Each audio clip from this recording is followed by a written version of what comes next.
I feel like I want to pick up on some things that Jay emphasized in his talk about why measure in the first place. And what emerged for me, particularly that slide of the finger pointing at the moon, is that it's a pragmatic or practical exercise. It's not the end or value in itself. It's pointing to what is valuable. And I guess I want to connect that to what I heard across all the talks about the food and fiber. And one theme that seemed to run through it, unsurprisingly, was money, and specifically capitalization, and how do we make things happen. And so the practical aim of measurement then is in part to give you credibility, saying, look, this could work, right? And that's broadly construed sort of the concept of social license.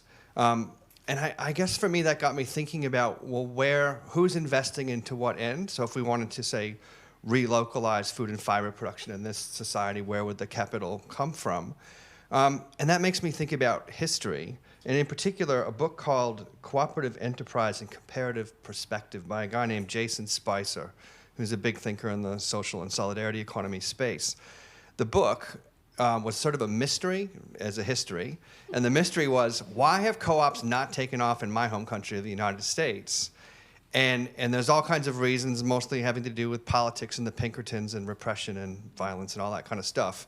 But what he compared it to was he compared it to Finland, where cooperatives are a big part of the economy, and Scandinavia more broadly. He looked at France, where they have a long history of the social and solidarity economy that goes back centuries.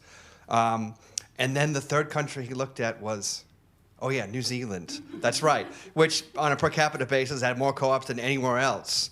And a lot of that was actually a function of geography, that kind of, again, mutuality at the point of finance is a part of the history. So I just wonder if there's a way in which that history could be returned to or reinvented. Is there a kind of Trans-Tasman version of cooperation amongst cooperatives that might allow us to really think about how could we capitalize research? How could we solve that problem of using tannins to color things, or the possum example that was just so intriguing for me, partially because I didn't understand it all that much, but I could see that it was sort of trying to line up multiple values, and it would be worth investing in. Wouldn't it be great if there was a vehicle for doing that? That's one thought that I had. And then I guess the other thought I had was that there are things that are being unmade, both here in New Zealand and in Australia, and it's the university sector I'm thinking of in particular. So several of us have read this article recently, which was, the title of it is Repurposing the University in Times of Climate Breakdown, by a First Nations thinker from Brazil named Vanessa Andrade.